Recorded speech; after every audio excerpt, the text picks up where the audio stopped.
Saudações a todos os amantes da história e culturas misteriosas.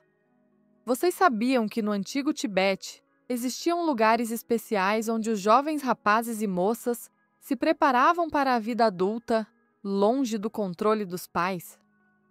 Imaginem grandes salas escuras onde os adolescentes se comunicavam livremente, cantavam canções, aprendiam a flertar e descobriam a vida em todas as suas manifestações. E isso acontecia em uma região com uma das tradições religiosas mais rígidas. Hoje embarcaremos em uma fascinante jornada pelas casas negras do Tibete. Um fenômeno cultural único, que existiu por séculos, mas sobre o qual poucas pessoas sabem fora dessa região montanhosa. Por que este tema é tão interessante? Porque ele transforma completamente nossas percepções sobre a sociedade tibetana tradicional. No final do vídeo, vocês aprenderão como essas casas influenciaram a demografia da região e por que alguns pesquisadores acreditam que, graças a elas, o Tibete evitou a superpopulação. Também contarei sobre os incríveis rituais de passagem para a vida adulta que aconteciam nessas casas. E por que as autoridades chinesas tentaram proibir essa antiga tradição? Fiquem comigo até o final e certamente aprenderão muitas coisas novas. Casas negras, ou como eram chamadas em tibetano, Nkang, Nakang. Eram espaços públicos especiais que existiam em quase todas as aldeias do Tibete, até meados do século XX. Receberam o nome de negras, não devido à cor de suas paredes, mas porque dentro delas sempre havia penumbra. Não havia janelas, e eram iluminadas apenas por uma lareira no centro do ambiente. Essas casas desempenhavam um papel crucial na vida social e educacional da sociedade tibetana. Diferentemente do mundo ocidental, onde o período da adolescência frequentemente ocorre sob o controle rígido dos pais, no Tibete existia uma abordagem completamente diferente. Quando os rapazes e moças atingiam 13 a 14 anos, começavam a frequentar as casas negras, onde podiam passar tempo longe dos adultos. Era um espaço de liberdade e autoexpressão socialmente reconhecido para os jovens. Curiosamente, essa tradição originou-se muito antes da disseminação do budismo no Tibete e tem raízes na antiga religião Bön, uma tradição xamânica que floresceu nessa região. Descobertas arqueológicas sugerem que as casas negras existiam já no 6º ao 7º século da nossa era, e possivelmente antes. O que acontecia dentro dessas casas misteriosas? Antes de tudo, elas eram centros de socialização e aprendizado. Durante o dia, adolescentes mais velhos ensinavam aos mais novos várias habilidades práticas: fiação de lã, tecelagem, fabricação de máscaras para danças rituais e entalhe em madeira. As moças aprendiam bordado, preparação de pratos tradicionais e infusões medicinais. Mas as coisas mais interessantes aconteciam à noite, quando as casas negras se transformavam em locais para comunicação, jogos e entretenimento. Os jovens se reuniam ao redor da lareira central, contavam histórias, cantavam canções e dançavam. Canções de amor eram uma parte importante dos encontros noturnos. Através delas, os jovens aprendiam a expressar seus sentimentos e a cortejar uns aos outros. Tibetanos idosos, ao recordar sua juventude, frequentemente falam com nostalgia sobre essas canções. Elas eram cheias de metáforas e alegorias. Por exemplo, um rapaz poderia comparar uma moça a uma bela flor crescendo no alto das montanhas, e ela responderia comparando-o a um iaque ágil, capaz de superar qualquer obstáculo.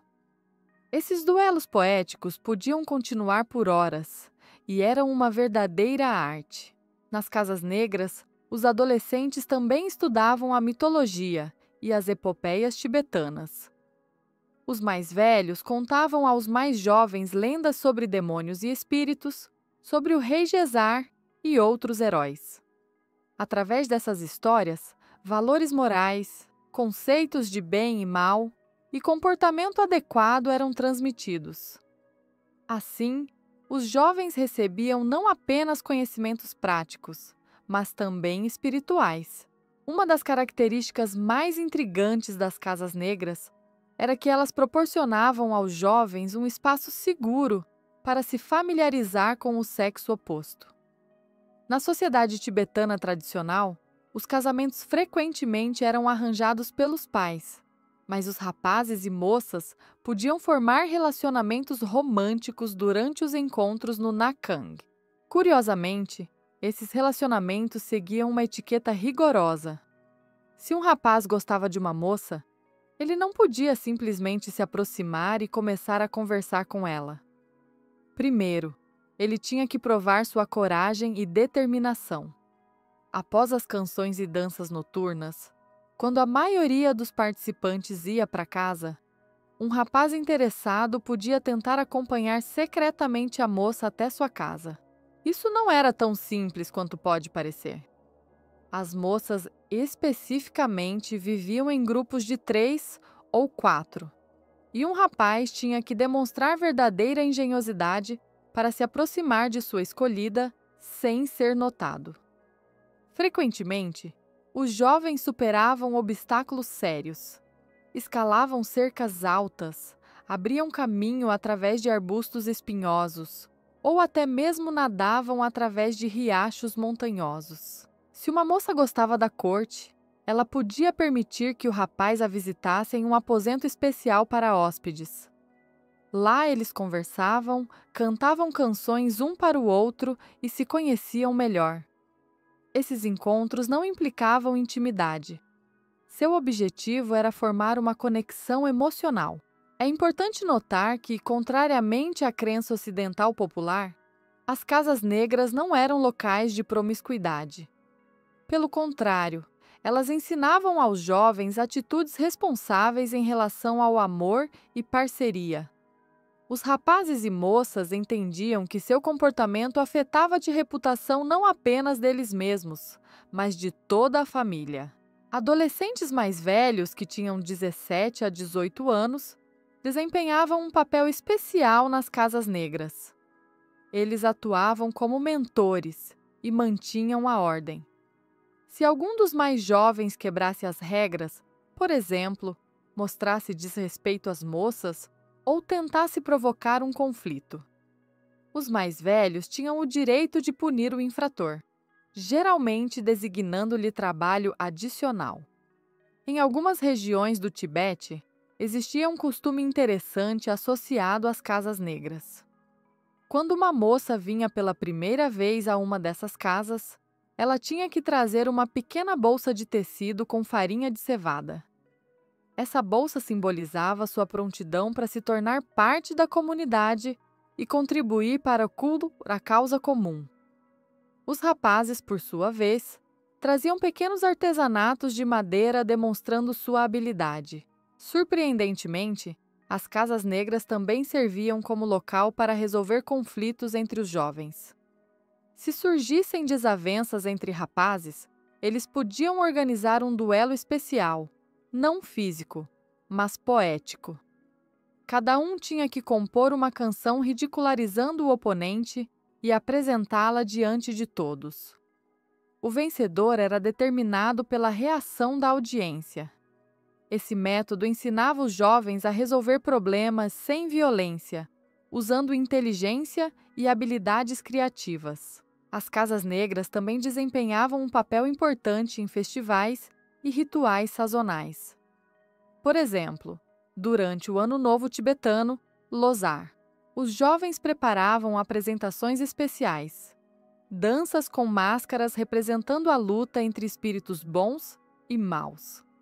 Essas apresentações eram posteriormente mostradas para toda a aldeia, e tinham não apenas significado de entretenimento, mas também ritual. Acreditava-se que elas afastavam infortúnios e atraíam prosperidade no ano vindouro. Apesar da liberdade relativa que as casas negras proporcionavam, Elas estavam profundamente integradas à estrutura social da sociedade tibetana. Os anciãos das aldeias visitavam regularmente esses lugares para dar conselhos aos jovens e garantir que as tradições fossem observadas. Não era uma libertinagem descontrolada, mas uma forma especial de educação, reconhecida e apoiada pela sociedade. Curiosamente, em diferentes regiões do Tibete, as casas negras tinham suas próprias características. No Tibete Oriental, Khom, frequentemente se localizavam em edifícios separados fora da aldeia. No Tibete Central, o Tsang, geralmente eram estabelecidas em grandes cômodos dentro de casas residenciais. E no Tibete Setentrional, Shantung, onde a população levava um estilo de vida nômade, grandes tendas montadas durante as paradas de inverno serviam como casas negras. O aspecto mais surpreendente das casas negras era como elas ajudavam os jovens a encontrar futuros cônjuges. No Tibete, havia várias formas de casamento, e os conhecidos no Nakhang frequentemente levavam aos chamados casamentos por escolha, quando os jovens decidiam por si mesmos com quem queriam unir suas vidas, e os pais meramente davam sua bênção. Antropólogos observam que tal sistema tinha importantes consequências demográficas. Como os jovens tinham a oportunidade de conhecer potenciais parceiros antes do casamento, isso reduzia o número de uniões mal-sucedidas e divórcios. Além disso, casamentos tardios, geralmente após 20 anos de idade, ajudavam a controlar a taxa de natalidade em uma região com recursos limitados. Com o advento do domínio chinês no Tibete na década de 1950, a tradição das casas negras começou a desaparecer. As novas autoridades as viam como um vestígio do passado feudal e lutavam ativamente contra elas. Na década de 1970, a maioria dos Nakhangs estava fechada, e os jovens eram direcionados para escolas oficiais e organizações juvenis. No entanto, em algumas regiões remotas do Tibete, essa tradição continuou a existir na clandestinidade. E nas últimas décadas, com algum abrandamento da política cultural na China, aldeias individuais começaram a reviver as casas negras, não mais como centros educacionais, mas como forma de preservar o patrimônio cultural e atrair turistas. Hoje, muitos ativistas tibetanos e cientistas culturais clamam pela preservação e estudo da tradição das casas negras como uma experiência pedagógica única. Eles observam que esse sistema dava aos jovens a oportunidade de fazer uma transição suave da infância para a vida adulta, dominar habilidades necessárias e formar relacionamentos saudáveis com o sexo oposto. O que podemos aprender com a experiência das casas negras hoje? Talvez a lição principal seja exposta a importância de criar espaços seguros onde os adolescentes possam socializar, experimentar e aprender sob a orientação discreta dos mais velhos. No mundo moderno, onde os jovens frequentemente se encontram entregues a si próprios no espaço virtual, tal experiência parece particularmente valiosa. Assim, fizemos uma fascinante jornada pelo mundo das casas negras tibetanas. Espaços únicos onde os adolescentes aprendiam sobre a vida adulta. Aprendemos como essas casas ajudavam os jovens a dominar habilidades práticas, formar relacionamentos e se tornarem membros plenos da sociedade. O que vocês acham? Poderia uma tradição semelhante criar raízes no mundo moderno? Quais elementos do sistema de criação tibetano parecem úteis para vocês? E quais parecem ultrapassados? Compartilhem seus pensamentos nos comentários. Estou muito interessado em conhecer sua opinião. Se gostaram deste vídeo, não se esqueçam de dar um like. Isso realmente ajuda o canal a crescer. Inscrevam-se e cliquem no sininho para não perderem novos episódios sobre tradições incomuns de povos ao redor do mundo. E se tiverem amigos interessados em história e cultura, compartilhem este vídeo com eles. Nos próximos episódios, continuaremos a explorar as incríveis tradições educacionais de diferentes povos. E acreditem, vocês terão muitas surpresas e descobertas. Fiquem conosco e lembrem-se, conhecer outras culturas não apenas amplia seus horizontes, mas também ajuda a entender melhor a si mesmos. Até a próxima!